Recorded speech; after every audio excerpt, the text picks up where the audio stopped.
Ya, selamat bertemu kembali. Hari ini kita akan belajar tentang struktur data dengan materi kita adalah stack dan queue. Di sini saya menggunakan bahasa pemrograman C++ untuk implementasinya nanti, kemudian untuk editornya saya menggunakan code block. Nah, di sini secara konsep saya jelaskan dulu tentang stack dan queue.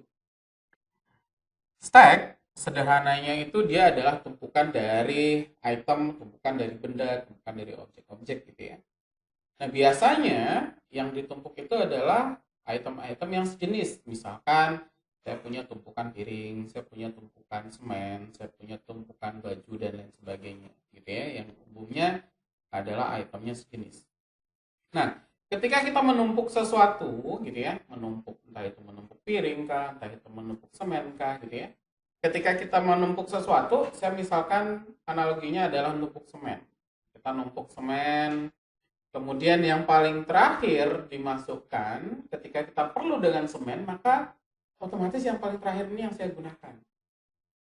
Gitu ya, jadi numpuk-numpuk, gak mungkin saya akan mengambil data yang paling bawah atau semen yang paling bawah, berat yang di atasnya gitu ya. Jadi saya akan mengambil data atau semen yang paling atas. Nah, konsepnya stack ya memang seperti itu gitu ya. Jadi kita menggunakan konsep namanya adalah LIFO. Last in, first out. Jadi item yang paling terakhir dimasukkan itu paling pertama diproses atau dikeluarkan. Gitu ya.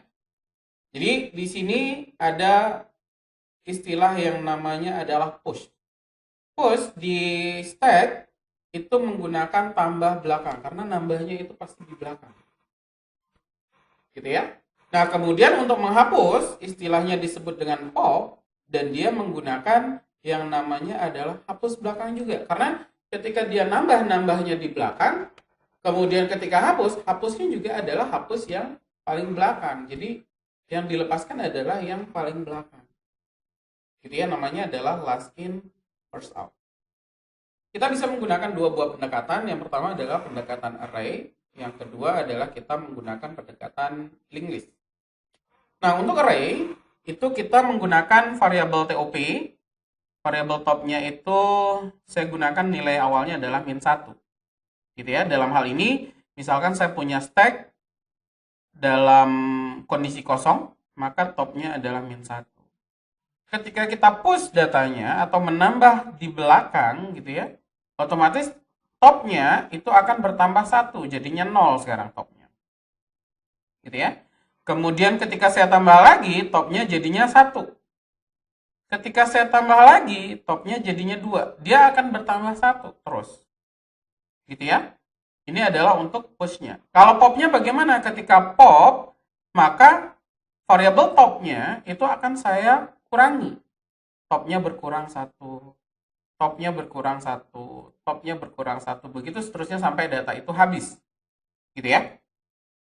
Nah, secara visual tadi sudah disebutkan di sini juga ada contoh dengan menggunakan ini web. Kebetulan saya cari di internet dan ini online. Saya misalkan kosongkan dari sisi stacknya, gitu ya. Jadi di sini dia bilang adalah stacknya kosong. Saya tambahkan misalkan 2. Saya tambah 2, saya push. Kemudian saya tambah lagi 3 misalkan, saya push. Kemudian 4 saya push. 5 dan seterusnya saya push gitu ya. Maka dia akan numpuk di bagian belakang. Kemudian ketika saya menghapus datanya, maka tinggal saya pop dan data yang terakhir itu yang akan dihapuskan. Gitu ya. Itu yang menggunakan pendekatan dari array. Nah, untuk programnya kita coba buat di sini menggunakan C++ ya. Jadi di sini saya membuat yang namanya stack dengan pendekatan array. Jadi kita buat dulu kerangkanya seperti biasa. Include ya, include IOStream. Kemudian di sini saya punya int main. Kemudian di sini saya punya return 0. Nah, ini adalah kerangka dari C++. Oh ya, ada satu bagian yang kurang. Jadi using namespace std. Jadi saya menggunakan penamaan yang standar dalam program yang saya buat, gitu ya. Nah, ketika tadi saya menggunakan stack, ada variabel yang namanya top. Kemudian ada array yang nanti akan saya isi, gitu ya. Nah, array-nya saya buat dalam nama variabel namanya adalah nilai. int nilai. Di sini size of array-nya itu saya buat dalam bentuk sebuah konstanta. Define misalkan max-nya itu adalah 3. Jadi int max gitu ya. Jadi ini adalah untuk array-nya. Kemudian variabel top-nya int top itu sama dengan min 1. Sesuai dengan analisis kita tadi. Gitu ya. Nah, karena di sini dia mempunyai push dan pop, maka saya buat aja fungsinya void push gitu ya. Push. Nah, di sini ketika dia push, maka topnya akan ditambah 1. Maka top plus sama dengan 1. Ya, jadi topnya akan ditambah 1, jadinya 0 gitu ya. Kemudian saya minta user untuk memasukkan apa yang mau dimasukkan. Masukkan nilai gitu ya. Nah, kemudian ketika dimasukkan nilai, cin nilai pada indeks ke top. Jadi di sini saya memasukkan nilai pada indeks ke top. Ini adalah bagian dari, atau ini adalah isian dari push. Pushnya cuma nambah topnya aja, kemudian diisi, udah selesai. Kemudian yang berikutnya adalah void pop. Gitu ya, void pop. Di sini kita hanya mengurangi nilai TOP-nya aja. Berarti top min sama dengan 1. Berarti top sama dengan top min 1 atau top min min. Oke, nah yang berikutnya saya buat sebuah fungsi untuk mencetak. Void cetak. Gitu ya. Void cetak di sini dia akan mencetak data dari data yang pertama sampai nilai topnya berapa. Jadi di sini saya menggunakan for int i sama dengan 0, i kurang dari max karena tadi kita menggunakan max. I kurang dari top ya. Kemudian di sini adalah i plus plus karena indeks yang terakhir itu adalah top. Kalau kita menggunakan max, maka dia hanya akan menampilkan ya sesuai dengan maksimum array-nya tadi. Gitu ya, sampai di top ya. Kalau misalkan saya punya array-nya 10, terus keisinya baru 5, berarti saya kan hanya menampilkan 1 sampai 5. Kalau saya pakai max, berarti 1 sampai 10 akan tampil. Tapi kalau saya pakai top, berarti dari 1 sampai 5 saja yang akan tampil. Kemudian di sini cout nilai pada indeks ke i. Jadi di sini adalah untuk fungsi mencetaknya. Kemudian di sini ketika selesai mencetak, saya buat aja cout endl endline untuk membuat baris baru. Jadi fungsi untuk mencetak saya sudah selesai, kemudian popnya saya sudah, kemudian pushnya juga saya sudah. Nah, kemudian di sini saya akan buat model menu yang dipilih oleh user. Kira-kira saya akan punya menu push, kemudian menu pop, kemudian menu cetak, dan kemudian ada satu menu untuk keluar dari aplikasi. Jadi pilihan, saya punya variabel namanya pilihan. Pilihan ini untuk menyimpan pilihan dari usernya. Gitu ya. Pilihan dari usernya nanti. 1, 2, 3, atau 4 yang mau diambil. Nah, cuma di sini saya menggunakan perulangan saja. While pilihan tidak sama dengan 4, gitu ya, maka dia akan diulang. Jadi selama yang saya pilih itu bukan 4, karena 4 kan keluar ya. Jadi karena selama saya tidak memilih 4, maka dia akan tetap berulang. Nah, di sini saya membuat menu cout menu, gitu ya. Kemudian di sini saya tutup endline. Kemudian cout 1. Ini adalah push. Kemudian cout 2, ini adalah pop, ENDL, kemudian cout, 3, ini adalah cetak,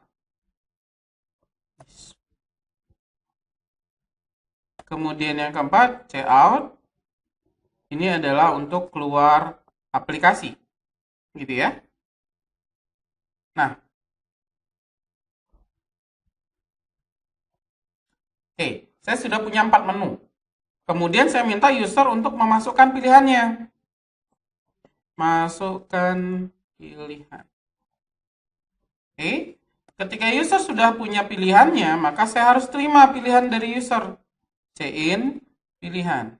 Baru kita lakukan pengecekan. Ini pilihannya apa sih? 1, 2, 3, atau 4? Atau yang lain yang dimasukkan. Gitu ya. Jadi di sini saya menggunakan switch case.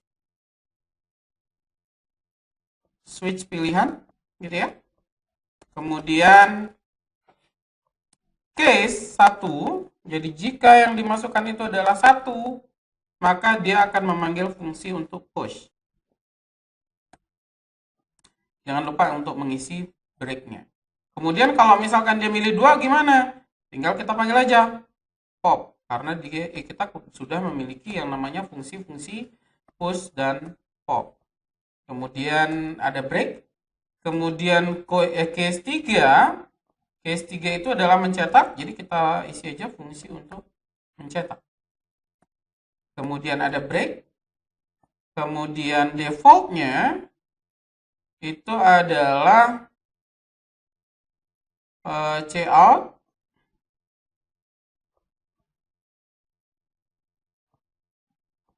Anda salah.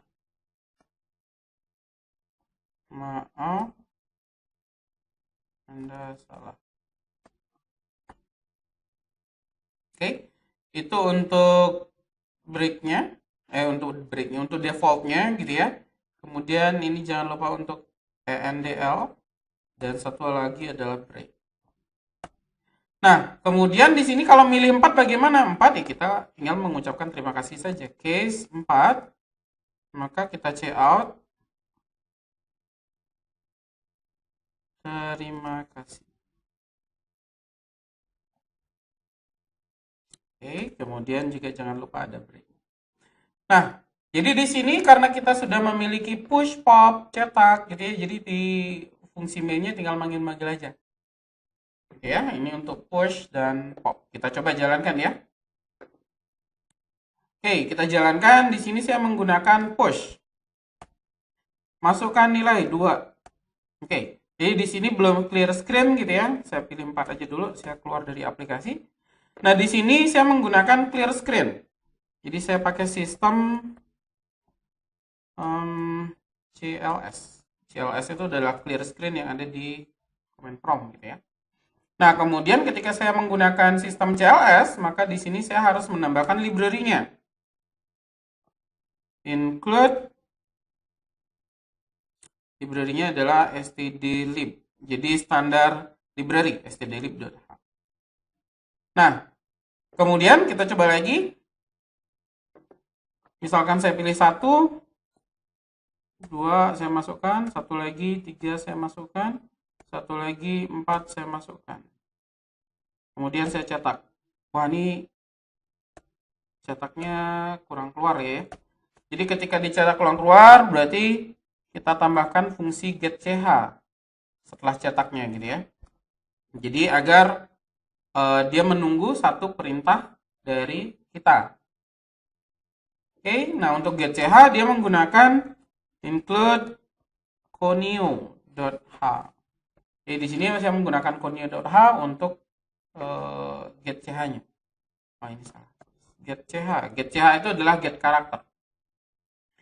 Nah, kemudian ketika saya jalankan programnya, saya push 2, push lagi 3, push lagi 4 gitu ya.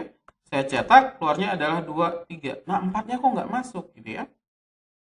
Nah, berarti di sini harusnya 2, 3, 4 gitu ya. Oke, kita cek lagi program kita nih. Oke, Jadi di sini untuk menampilkan sampai dengan data yang terakhir, kita tinggal isi dengan tanda sama dengan di bagian mencetaknya. Ya. Jadi di bagian mencetaknya for INTI sama dengan 0, I kurang dari sama dengan TOP untuk topnya. Kemudian kita coba jalankan, satu push, isinya 2, push lagi, isinya 3, push lagi, isinya 4. Kemudian ketika saya cetak 2, 3, 4. Jadi sudah sesuai dengan apa yang saya masukkan. Kemudian kalau di pop bagaimana? Kalau di pop harusnya yang keluar adalah 2 dan 3. 4-nya harusnya hilang. Saya pop, kemudian saya cetak 2, 3. Kalau misalkan saya pop lagi di sini, berarti harusnya 3 keluar gitu ya. Jadi di sini saya coba pop lagi, maka 3 akan keluar. Sisa 2 aja. Gitu ya. Nah, kemudian kalau misalkan datanya kosong bagaimana? Kalau misalkan sekarang saya pop lagi, bisa aja karena kan 2-nya masih ada. Ketika saya cetak, datanya kosong. Tapi ketika dia di pop, maka dia tetap akan berkurang, gitu ya. Sehingga di bagian popnya kita harus memberikan filter. Jadi saya boleh mengurangi jika nilai TOP-nya itu lebih dari min 1. Baru dia diberikan TOP sama dengan TOP min 1. Top sama dengan top min 1 atau top min sama dengan 1. Kemudian di sini else-nya saya buat cout bahwa data kosong.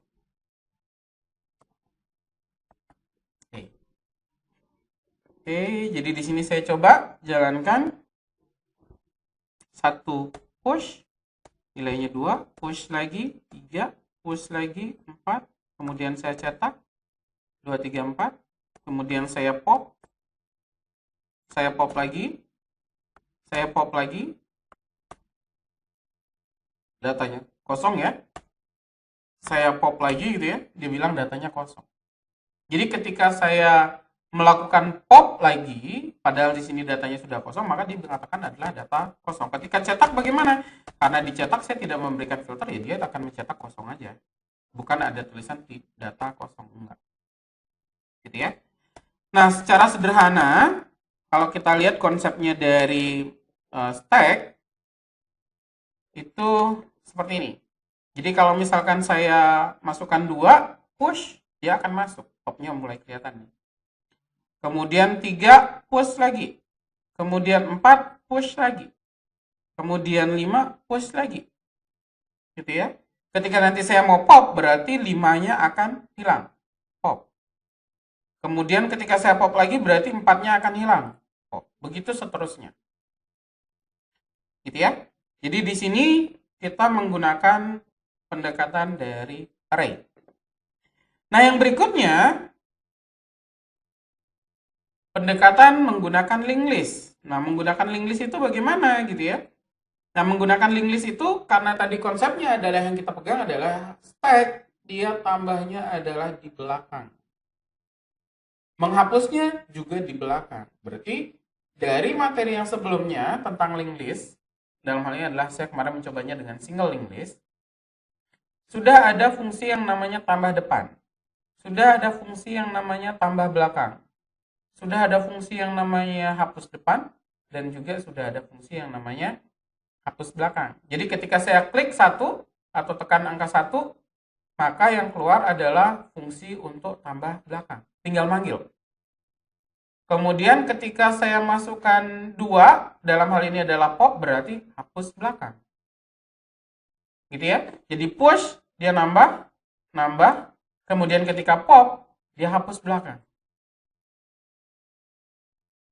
Gitu ya. Untuk mencetaknya juga yang di materi linked list itu saya sudah menggunakan fungsi cetak juga. Oke.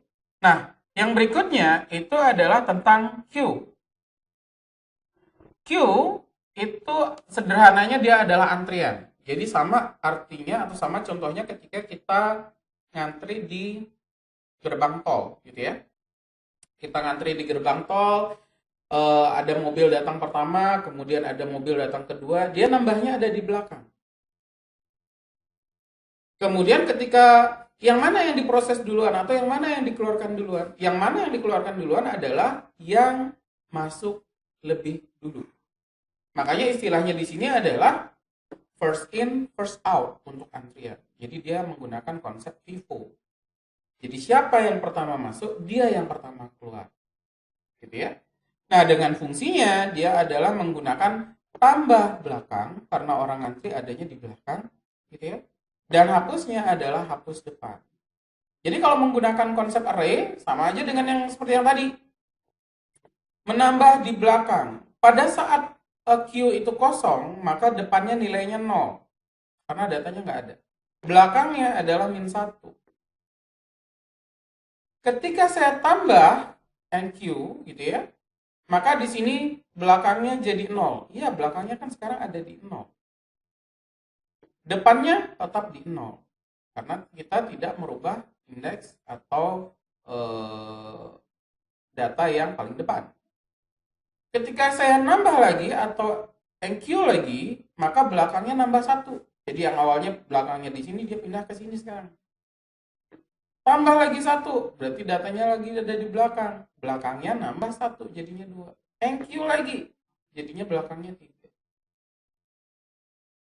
Kemudian ketika kita menggunakan DQ, jadi di antrian itu kita punya dua istilah yang namanya adalah NQ untuk menambah data, yang dalam hal ini adalah tambah belakang. Kemudian ada istilah yang berikutnya namanya adalah DQ, yaitu adalah hapus depan, gitu ya. Jadi ketika di sini kita menggunakan DQ dengan pendekatan array, maka kita bukan bukan menghilangkan, sebenarnya kita menggeser nilai depannya aja. Jadi yang awalnya belakangnya 3, depannya 0, karena kita mau DQ sekarang gitu ya, maka belakangnya yang tetap, depannya yang geser. Ini adalah konsep Q yang sederhana, tanpa harus menggeser. Nah, kalau misalkan di DQ lagi, berarti belakangnya tetap, depannya yang bergeser. DQ lagi, depannya bergeser, belakangnya tetap. Namun ada juga kalau misalkan kita mau mengembangkan queue-nya kita gitu ya. Jadi kalau misalkan real jadinya seperti ngantri mobil atau orang ngantri di ATM. Jadi ketika kita punya item, kemudian queue 1, antrian pertama gitu ya, antrian kedua, antrian keempat, dan seterusnya. Gitu ya. Jadi ketika yang pertama ini keluar, maka yang kedua ini bergeser ke posisi pertama. Yang ketiga bergeser ke posisi yang kedua. Yang keempat bergeser ke posisi yang ketiga. Itu ada dengan pergeseran. Kalau yang di sini NQ-nya saya menjelaskan yang tidak menggunakan pergeseran. Gitu ya. Ini untuk yang DQ. Nah, kemudian kalau misalkan kita menggunakan NQ menggunakan array gitu ya. NQ menggunakan array. Oke. Misalkan saya tambah di sini 2 NQ, dia masuk. Oke, saya clear dulu deh Q. Di sini saya ngambil 2 NQ. Oke, dia masuk. Kemudian 2 NQ masuk lagi. Kemudian 3 NQ masuk lagi, dan seterusnya. Jadi ketika di DQ, duanya hilang, tetapi 2 dan 3 ini tidak mengalami pergeseran. Di DQ lagi, duanya hilang, 3-nya juga nggak bergeser. Gitu ya. Jadi ini adalah konsep dari Q yang sederhana. Dengan menggunakan dalam hal ini adalah array. Nah, kemudian kalau menggunakan linked list bagaimana? Kalau menggunakan linked list, NQ berarti tambah depan, tambah belakang. Nambah di belakang. Kemudian ketika di DQ, dia hapus depan. Hapus depan. Begitu seterusnya. Oke. Nah, Kalau misalkan kita menggunakan yang namanya linked list, gitu ya. Jadi di sini ketika saya enqueue,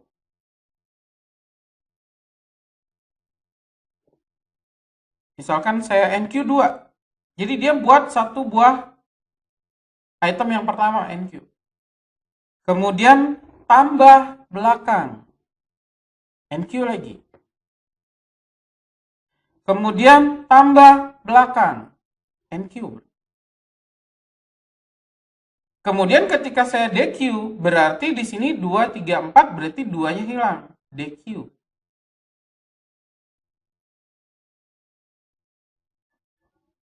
Ini ya. Jadi ini adalah proses enqueue dan dequeue dengan menggunakan linked list. Dengan menggunakan program yang sebelumnya atau materi yang sebelumnya tentang linked list, single linked list, tambah depan, tambah belakang, hapus depan, hapus belakang. Jadi tinggal dibuatkan mainnya saja seperti contoh tadi.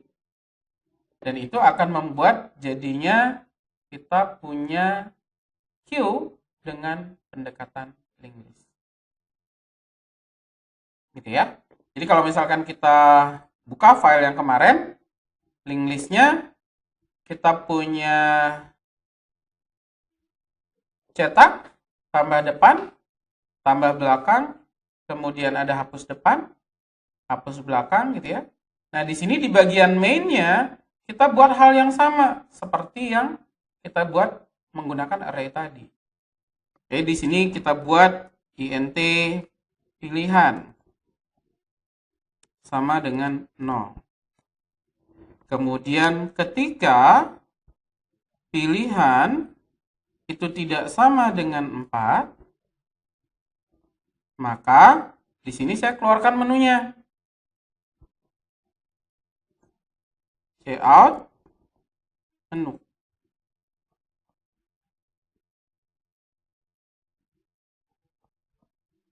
Nah, kemudian di sini ada cout karena kita menggunakan enqueue dan dequeue gitu ya. Jadi di sini 1 enqueue.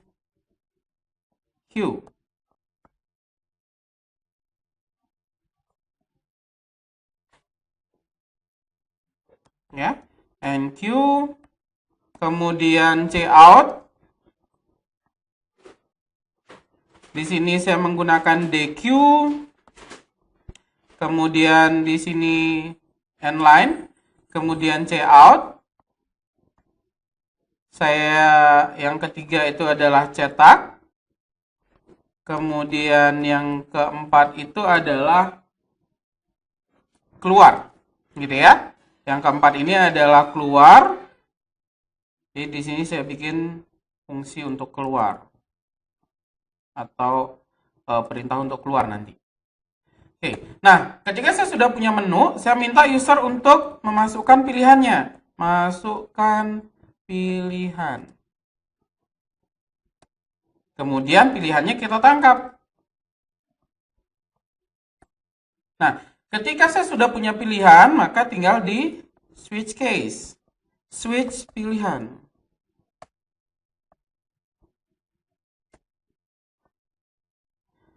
Case 1, ketika yang dipilih itu adalah 1, maka saya tinggal memanggil tambah belakang. Kemudian break.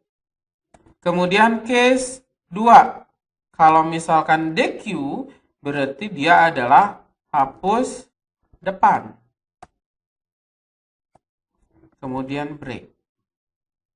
Kemudian kalau 3, berarti case 3, maka di sini dia akan memanggil fungsi cetak sesuai dengan materi yang sebelumnya.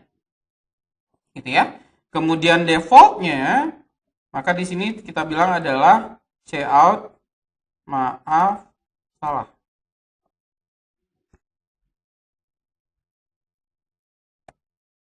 Kemudian ada break. Nah, untuk yang keempat, sama seperti yang tadi, kalau dia memilih 4, maka kita akan berikan ucapan terima kasih saja. Terima kasih. kemudian ada break. Ya. Di sini juga sama, tadi kita menggunakan clear screen ya. Sistem CLS untuk clear screen-nya. Berarti saya menggunakan yang namanya Conio sudah. Di sini adalah include stdlib.h. Oke. Nah, sehingga kalau misalkan ini saya jalankan default cout, ini ada yang kurang sedikit ya. Oke. Jadi di sini perintahnya adalah enq. Sama seperti yang tadi ya. Misalkan di sini tadi ada 5 enq, kemudian 6 enq gitu ya. Di sini juga hampir sama. Cuma ini secara visual, ini yang ini lebih bagus ya, lebih terlihat visualnya. Jadi misalkan saya enq, enq-nya nilainya berapa? 4. Saya enq lagi, nilainya berapa? 5. Saya enq lagi, nilainya berapa? 6. Gitu ya. Kemudian saya cetak. Oh ya, ada kurang get ch-nya di bagian cetak. Di bagian cetak saya isi dengan get ch. Ya. NQ 1 saya isi dengan 4, NQ lagi saya isi dengan 5, NQ lagi saya isi dengan 6. Ketika dicetak hasilnya adalah 4, 5, 6 sesuai dengan penggambaran yang ada di sini. Ketika saya DQ, berarti di sini yang di DQ adalah 4-nya hilang. Kalau di program yang saya buat, ketika kita DQ,